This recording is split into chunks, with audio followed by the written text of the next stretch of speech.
এই গাইজ কি খবৰ আশা কৰোঁ সকলোৱে ভালে আছে আৰু মই এটাই পুনৰবাৰ স্বাগতম জনাইছোঁ সকলোকে মোৰ ইউটিউব চেনেললৈ তো গাইজ আজিৰ ভিডিঅ'টো স্পেচিয়েলি বগৰী লভাৰসকলৰ বাবে তো আপোনালোকে বগৰী খাই ভাল পায়নে আৰু মই কিন্তু বহুত বেছি ভাল পাওঁ এইকাৰণে আজি আপোনালোকৰ মাজলৈ এটা মানে বগৰী টেঙা খোৱাৰ এটা ভিডিঅ' দেখাইছোঁ তো this is reaction video' guys দেখিছেনে বাৰু বগৰীবোৰ কিমান ধুনীয়া পকিছে যিহেতু এতিয়া ছিজনত মানে বগৰী খোৱাৰ ছিজন হয় আপোনালোকেও চাওকচোন বাৰু আপোনালোকক দেখাইছোঁ ৰ'ব আৰু গাইজ ইয়াত দেখিছেনে বাৰু আচ্ছা মাই গড বগৰী টেঙা কিন্তু বহুত ভাল পাওঁ হা মই মাই গড ৰিয়েলি আমেজিং ইয়াৰ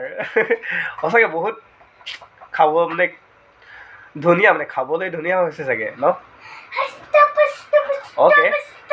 নিশ্চয় আপোনালোকেও খাবলৈ মন গৈছে ন দেন আপোনালোকেও যাওক বগৰী পাৰি আনক আৰু খাওক মজাছে এটাৰ ছিজনটো বগৰী খোৱাৰ ছিজনহে আৰু মই যেতিয়া ৰুমত থাকোঁ মানে বজাৰত কিনি নাখালে খাবলৈ নাপাওঁ মানে ইয়াত বগৰী গছৰ মানে বহুত কম আছে বগৰী গছ কিমান যে খাবলৈ মন গৈছে ন আৰু গাইজ ভিডিঅ'টোৰ মাজতে মই এটা কথা কওঁ আপোনালোকক এয়া মোৰ নতুন পেজ হয় আপোনালোকে ফ'ল' কৰিব এণ্ড মোৰ চেনেলটো আপোনালোকে ছাবস্ক্ৰাইব কৰিব আপোনালোকে মোক চাৰ্চ কৰিব ইউটিউবত ট্ৰাইবেল বয় বুলি আৰু গাইজ বাই বাই